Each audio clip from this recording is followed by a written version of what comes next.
నమస్కారం TV 36 news కి స్వాగతం. ఇక వార్తల వివరాల్లోకి వెళ్తే రాష్ట్ర మద్యపాన విమోచన committee chairman V Lakshman Reddy Guntur జిల్లాలో మద్యపానం వలన తలెత్తే సమస్యలు మరియు వాటి పర్యవసనాల గురించి ఒక అవగాహన కార్యక్రమం నిర్వహించారు. ఈ సందర్భంగా టీవీ 36 తో మాట్లాడడం జరిగింది. గుంటూరు పరిసర ప్రాంతాల్లో ఉన్న పల్లెటూరు నుంచి అనేక కుటుంబాలు శ్యామల్ నగర్ చివరి ప్రాంతంలోకి వచ్చేసి గత దశాబ్ద కాలంగా నివాసం ఉంటున్నారు. ఈ ప్రాంతంలో ఉన్న కుటుంబాలంతా కలిసి పల్లెటూరు పట్టణ సంఘం అనే పేరుతో బహుముఖ కార్యక్రమాలు నిర్వహిస్తూ ఉన్నారు. ఈరోజు అంతర్జాతీయ మహిళా దినోత్సవం సందర్భంగా మహిళలకి వివిధ రకాల పోటీలు నిర్వహించి బహుమతి ప్రదానం చేయడం జరిగింది. ఉదయం మెడికల్ క్యాంప్ నిర్వహించడం జరిగింది. ప్రధానంగా శ్యామల్ నగర్ అభివృద్ధి కోసం ఈ కుటుంబాలన్నీ కష్టపడి కృషి చేయాలని, ముఖ్యంగా శ్యామల్ నగర్ని ఒక హరితవనంగా మార్చాలని భావిస్తూ ఉన్నాం. ఈ శ్యామల్ నగర్లో ఉన్న ప్రజలందరి యొక్క సమిష్టి సహకారంతో ఈ ప్రయత్నం విజయవంతం అవుతుందని ఆశిస్తున్నాం. కృష్ణా జిల్లా గన్నవరం నియోజకవర్గ శాసనసభ్యులు వల్లభనేని వంశీమోహన్ గారు ఎస్సీ, ఎస్టీ, బీసీ, మైనార్టీల సమస్యలు తెలుసుకునేందుకు వాటిని త్వరితగిన పరిష్కారం చేసేందుకు కృషి చేస్తున్నామని హామీ ఇచ్చిన సందర్భంగా శాసనసభ్యులు వల్లభనేని వంశీమోహన్ గారి స్థానిక సంస్థల ఎన్నికలు జరిగిన నేపథ్యంలో ముస్లిం రైట్స్ అండ్ వెల్ఫేర్ రాష్ట్ర అధ్యక్షుడు సయ్యద్ నూరుద్దీన్ తమ పూర్తి మద్దతును ప్రకటించారు.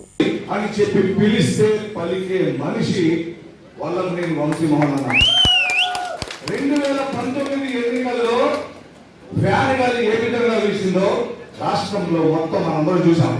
రాష్ట్రం మొత్తం జగన్మోహన్ రెడ్డి గారి ఫ్యాన్ గాలి వీసినా సరే గన్నవరం నియోజకవర్గంలో వంశీ అన్న ఒక్కరు నిలబడి ఆయన గెలిచారు అంటే అది ఆయన యొక్క మంచితనం.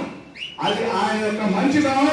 పిలిస్తే పలికే మనిషి, పక్షపాతం లేదు, కులం మతం ఏది చూడకుండా ఆయన ప్రతి ఒక్కరిని అతను కలుసుకొని ఆయన సమస్యలు విని కూలంకుషంగా వాళ్ళకి టైం ఇచ్చి వాళ్ళ యొక్క సమస్య పరిష్కారం కోసం నిరంతరం పూర్తిగా సమస్య అయ్యేంత వరకు వాళ్ళతో పాటు తోడుగా నిలిచే ధైర్యశాలిగా వంశీ అన్న. గన్నవరం నియోజకవర్గంలో వంశీ గారి నాయకత్వంలో రాబోయే రోజుల్లో ఈ రోజు నుంచి నేను చెప్తున్నా ముస్లిం రైట్స్ అండ్ వెల్ఫేర్ రాష్ట్ర అధ్యక్షుడిగా నేను వంశీ గారి యొక్క నాయకత్వానికి మా యొక్క సహకారంగా మేము అందిస్తూ ఈ జెడ్పీటీసీ, ఎంపీటీసీ ఏదైతే ఎన్ని స్థానాలు ఉన్నాయో అన్ని స్థానాల్లో జయకేతనం ఎగరవేసేందుకు వంశీ మోహన్ అన్న గారితో మేము కలిసి ముస్లిం రైట్స్ అండ్ వెల్ఫేర్ తరఫున పని చేస్తామని, రాబోయే రోజుల్లో కూడా ముస్లిం మైనార్టీలు, బీసీలు, ఎస్సీ, ఎస్టీలు, పలుగు బలహీన వర్గాలు అన్ని సమస్యలను ఆయన కూలంకుషంగా విని అన్ని యొక్క సమస్యలు ఆయన పరిష్కారం చేస్తారని చెప్పి జగన్మోహన్ రెడ్డి గారి నాయకత్వంలో మనం అందరం జయకేతనం ఎగరవేయాలని గన్నవరం నియోజకవర్గంలో కోరుకుంటూ నా యొక్క ఈ అవకాశం ఇచ్చిన ప్రతి ఒక్కరికి నేను శిరస్సు వంచి నేను నమస్కరిస్తున్నాను. సూర్యాపేట జిల్లా కోదాడలో సీసీ రెడ్డి స్కూల్ దగ్గర 2 బైకులు ఢీకొని ఇద్దరికి తీవ్ర గాయాలు, ఖమ్మం హాస్పిటల్కి తరలింపు. టీవీఎస్ బండిపై పాత పేపర్లు అమ్ముకునే శ్రీరంగపురానికి చెందిన గుమ్మళ్ళి ప్రసాద్ తండ్రి గురవయ్య, గుమ్మళ్ళి వెంకన్న తండ్రి వెంకన్న ఇరువురు తమ టీవీఎస్పై స్థానిక సీసీ రెడ్డి స్కూల్ డివైడర్ వద్ద రోడ్ దాటుతుండగా మితిమీరిన వేగంతో వచ్చిన పల్సర్ వాహనం సనా కాలేజ్లో చదువుతున్న మైనర్ విద్యార్థి ఢీకొట్టి పరారయ్యారు. అతని కోసం పోలీసులు గాలిస్తున్నారు.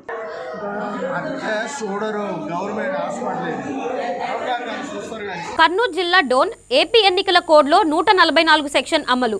ఏపీ ఎన్నికల షెడ్యూల్లో ఎంపీటీసీ, జెడ్పీటీసీ, పంచాయతీ, మున్సిపల్ ఎన్నికలు మొదలయ్యాయి.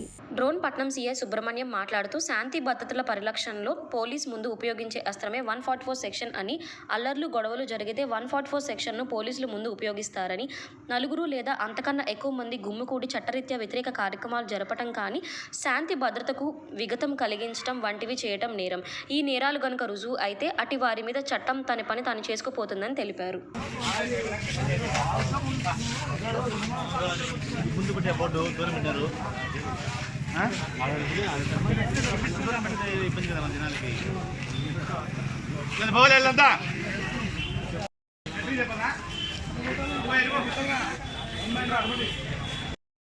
డోన్ పట్టణ ప్రజలకు మరియు డోన్ చుట్టుపక్కల ఉన్న ప్రజలందరికీ కూడాను పోలీసు వారి హెచ్చరిక ఏమనంటే, ఈ నామినేషన్ సందర్భంగా మన మున్సిపాలిటీ ఎలక్షన్స్ కానీ స్థానిక ఎలక్షన్స్ కానీ నామినేషన్ సందర్భంగా పట్టణంలోకి వచ్చిన తర్వాత ఇక్కడ 144 సెక్షన్ అమలు ఉంటుంది. ఈ నామినేషన్ సమయంలో కానీ ఎలక్షన్ సమయంలో కానీ 144 సెక్షన్ అమలు ఖచ్చితంగా అమల్లో ఉంటుంది. కాబట్టి నలుగురు అంతకన్నా ఎక్కువ మంది గుమికూడినట్లయితే చట్టపరమైన చర్యలు తీసుకోవాల్సి వస్తుంది. కాబట్టి ఈ క్రమంలో గ్రామాల నుంచి నామినేషన్ వచ్చే క్రమంలో గుంపులుగా రావడం కానీ ఇక్కడ అల్లచిల్లర చేష్టలు చేయడం కానీ చేసినట్లయితే చట్టం తన పని తాను చేస్తుంది. అదేవిధంగా నామినేషన్ అనంతరం కూడా తిరిగి ఇంటికి వెళ్ళేటప్పుడు కూడాను ఎవరునూ మద్యం సేవించి కానీ ఇంకో రకంగా కానీ ఎదురుగా ఒకరికొకరు వాగ్వాదం చేసినట్లయితే వాగ్వాదం చేసినట్లయితే వాళ్ళ మీద గట్టి చర్య తీసుకుంటాము. కాబట్టి ఒకటే ఎలక్షన్ రూల్స్ అమల్లో ఉండగా ఎలక్షన్ కోడ్ను దాటి ఎవరునూ నడుచుకోవడానికి వీలు లేదు. కాబట్టి ఈ విధంగా నడిచినట్లయితే చట్టం తన పని గట్టిగా చేస్తుందని పోలీసుల తరఫున హెచ్చరిస్తున్నాం. ఆంధ్రప్రదేశ్ రాష్ట్రం తరపున రాజ్యసభకు ఎన్నికైన సభ్యులు ఈ రోజు ఆంధ్రప్రదేశ్ రాష్ట్ర ముఖ్యమంత్రి వర్యులు శ్రీ వైఎస్ జగన్మోహన్ రెడ్డి గారిని మర్యాదపూర్వకంగా కలిసి కృతజ్ఞతలు తెలియజేశారు.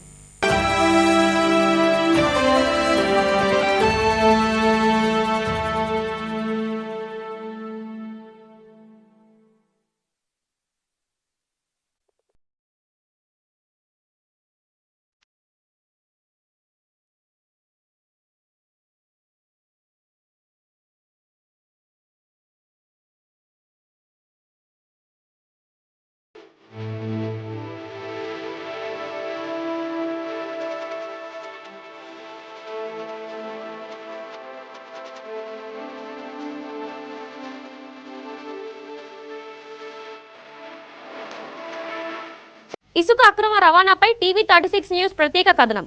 సిద్దిపేట జిల్లా హస్నాబాద్లో ఇసుక అక్రమ రవాణా యథేచ్ఛగా కొనసాగుతుంది. అడ్డు అదుపు లేకుండా అక్రమ ఇసుక రవాణా సాగుతున్న అధికార యంత్రాంగం మాత్రం ప్రేక్షక పాత్ర వహిస్తుంది. నామమాత్రపు తనిఖీలు జరిమానాతో సరిపెడుతున్నారు. ఇసుక అక్రమ రవాణాను నిరోధించాల్సిన అధికార యంత్రాంగం నిమ్మకు నీరెత్తినట్లు వ్యవహరిస్తున్నారనే ఆరోపణలు వెల్లువెత్తుతున్నాయి. ఇసుక అక్రమ రవాణాదారులు అంతా ఒక ముఠాగా ఏర్పడి ఇసుక దందా నిర్వహిస్తున్నారు. అడ్డుకునే వారిపై దాడులు సైతం వెనకాడటం లేదు. ఇందుకు 10 రోజుల క్రితం హుస్నాబాద్లో పూసాల శ్రీకాంత్ అనే యువకుడిని హత్య చేయడమే నిదర్శనం. హుస్నాబాద్ ప్రాంతంలో ఇసుక క్వారీలు లేవు, వాగులు మాత్రమే ఉన్నాయి. గత కొన్ని సంవత్సరాలుగా ఇష్టానుసారంగా ఇసుకను తరలించడంతో వాగులు ఖాళీ అయ్యాయి.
ఇసుక తీసుకెళ్తున్నారని పోలీసు వాళ్ళకి చెప్పిండట.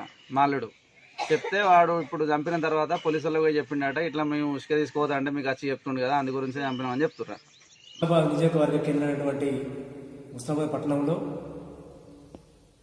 చాలా రోజులుగా ఇసుక అక్రమ రవాణా జరుగుతూ ఉన్నది. దానికి సంబంధించిన అధికారులు రెవెన్యూ శాఖ వాటిని నియంత్రించాల్సిన అవసరం ఉన్నది.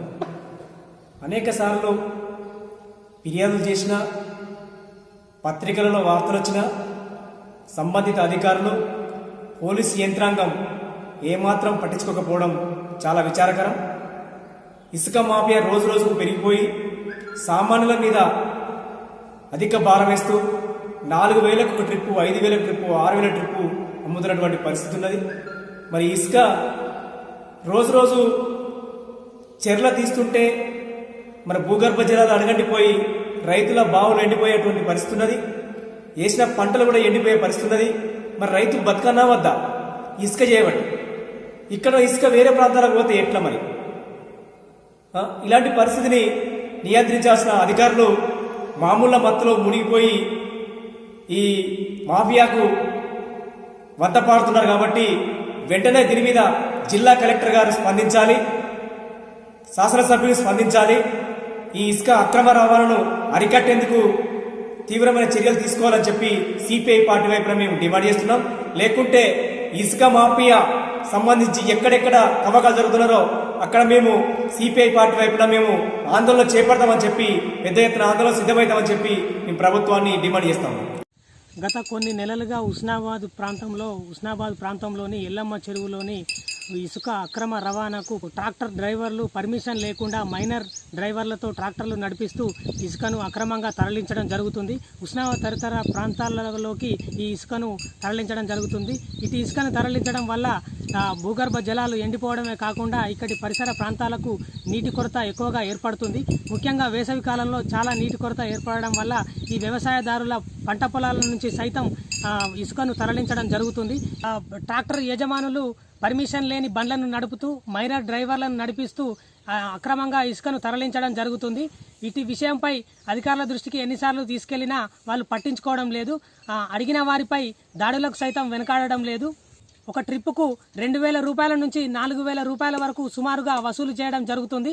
ఉస్నాబాద్ పక్కన ఉన్నటువంటి పూసలపల్లికి సైతం ఆ రోడ్లు గుంతలు ఏర్పడి ఇసుక అక్రమ రవాణా వల్ల గుంతలు ఏర్పడి రోడ్లు మొత్తం పగుళ్ళు పడి ప్రజల రవాణాకు ఇబ్బంది కలగడం జరుగుతుంది. ఆ పాలిటెక్నిక్ కాలేజీ మీదుగా ఉస్నాబాద్ తదితర ప్రాంతాలకు ఇసుక అక్రమంగా రవాణా జరుగుతుంది. దయచేసి అధికారులు స్పందించి ఇటు విషయంపై చర్యలు తీసుకొని ఈ అక్రమ ఇసుక రవాణాను అడ్డుకోవాలని కోరుతున్నాము. డిఎస్పీ 2008 హామీ పత్ర సమస్యపై గుంటూరు బ్రాడీపేట్ నందు జేఏసీ సమావేశం జరిగింది. ఈ కార్యక్రమంలో పలు ప్రాంతాల నుంచి వచ్చిన జేఏసీ నాయకులు తమ వ్యక్తిగత అనుభవాలను సమస్యలను పంచుకున్నారు. ఈ సందర్భంగా జేఏసీ నాయకురాలు దిల్ షాద్ మాట్లాడుతూ రాష్ట్ర ప్రభుత్వం తక్షణమే వారి సమస్యలపై స్పందించి వాటిని పరిష్కరించాలని డిమాండ్ చేశారు. మేము ఈ సమస్యను సాధించుకోగలిగాము. ఈ సమస్య స్టేట్ వైడ్కి 4,000 మంది సమస్య. ఈ స్టేట్ వైడ్ 4,000 మంది సమస్యని సాధించుకోవడంలో సహాయం చేసిన పెద్దలందరికీ సన్మానం చేద్దామని నిర్ణయించుకున్నాం. ఇదే రోజు మహిళా దినోత్సవం కూడా కావడం మా అదృష్టంగా భావిస్తున్నాం. మహిళా దినోత్సవం రోజున ముఖ్యంగా మహిళా సాధికారత చిహ్నంగా మారిన ఈ రోజుని మేము ప్రత్యేకంగా మా పెద్దలందరినీ సన్మానం చేసుకొని మేమందరం ఆనందంగా జరుపుకోవడానికి నిర్ణయించుకుని ఎంతో ఆనందంగా ఈ వేడుకను నిర్వహించుకున్నాం. పెద్దలందరికీ సన్మానం చేసుకున్నాము.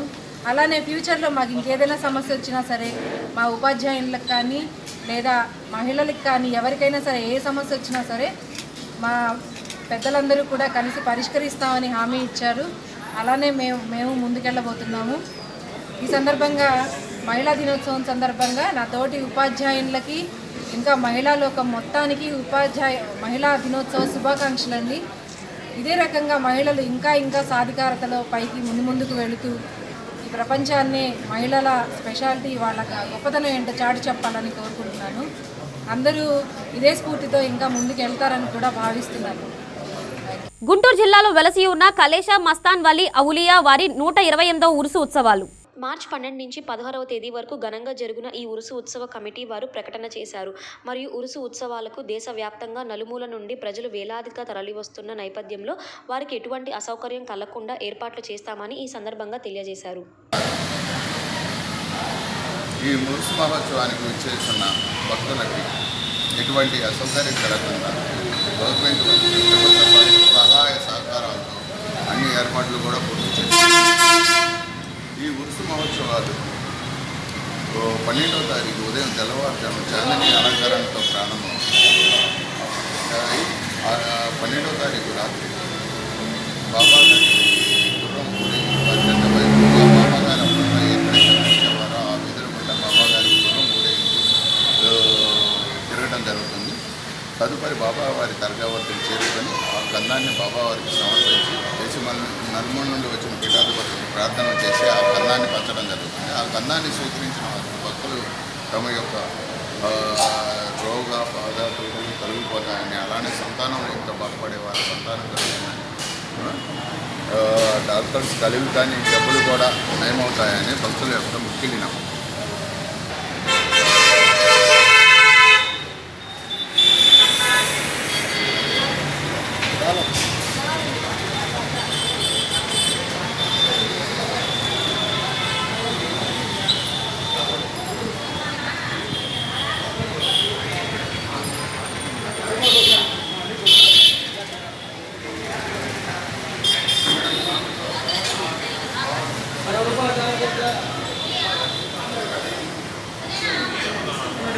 ఈ రోజు గుంటూరులో జీవీఆర్ఎంఎస్ కాలేజ్ విద్యా సంస్థల వార్షికోత్సవ వేడుకలు ఘనంగా జరిగాయి.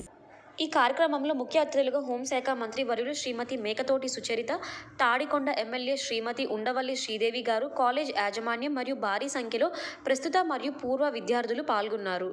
ఇంజనీరింగ్ కాలేజ్ స్థాపించి మరి ఈ చుట్టుపక్కల ప్రాంతాల్లో మంచి విద్యా బోధన అందిస్తుంది. ఇక్కడే కాదు, గుంటూరులో కూడా అనేకమైనటువంటి విద్యా సంస్థలు ఏర్పాటు చేసి విద్యారంగంలో మంచి కృషి చేస్తున్నటువంటి దివంగతులైనటువంటి వెంకటేశ్వరరావు గారు వారి కుటుంబ సభ్యులు కూడా మంచి విద్యా బోధన అందిస్తూ ఉన్నారు. మరి రాష్ట్ర ప్రభుత్వం కూడా విద్యకు అన్ని రకాలుగా ప్రాధాన్యత ఇస్తూ మరి రాబోయేటువంటి రోజుల్లో ఎవరైతే ఇంజనీరింగ్ స్టూడెంట్స్ ఉన్నారో వాళ్ళకి ఇంకొక సంవత్సరం అదనంగా పెంచి వాళ్ళకి స్కిల్స్ కూడా డెవలప్ చేసి వెంటనే ఉద్యోగాలు కల్పించే విధంగా కూడా కృషి చేయడానికి ప్రయత్నం చేస్తూ ఉన్నారు. మరి ఎవరైతే ఇంజనీరింగ్ చేస్తున్నారో వాళ్ళు సమాజానికి ఉపయోగపడేలాగా ఉండాలి అంటే కాలేజీలోనే మంచి ఫౌండేషన్ ఏర్పాటు చేసుకొని మరి వాళ్ళు మంచి అవకాశాలు పొందాలని చెప్పేసి మనస్ఫూర్తిగా కోరుకుంటా ఉన్నాం. అంతేకాకుండా ఈ కాలేజీ ఇంకా ఇలాంటి వార్షికోత్సవాలు అనేకం జరుపుకోవాలని చెప్పేసి మరి ఇక్కడ చదువుకుంటున్నటువంటి ప్రతి విద్యార్థికి కూడా మంచి ఉన్నత భవిష్యత్తు ఉండాలని మనస్ఫూర్తిగా ఆశిస్తున్నాం.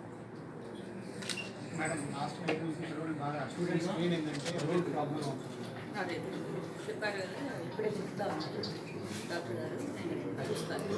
ఇంకోటి వాటర్ ప్రాబ్లం కూడా చెప్పారు. మనకి గుడంపాడికి పైప్ లైన్ వచ్చింది కదా, దాంతో మనకి వాటర్ ప్రాబ్లమ్ సాల్వ్. ఇవి ఈనాటి వార్తల్లోని విశేషాలు. తిరిగి మళ్ళీ వార్తల్లో కలుసుకుందాం. అంతవరకు సెలవు. నా పేరు శృతి. నమస్కారం.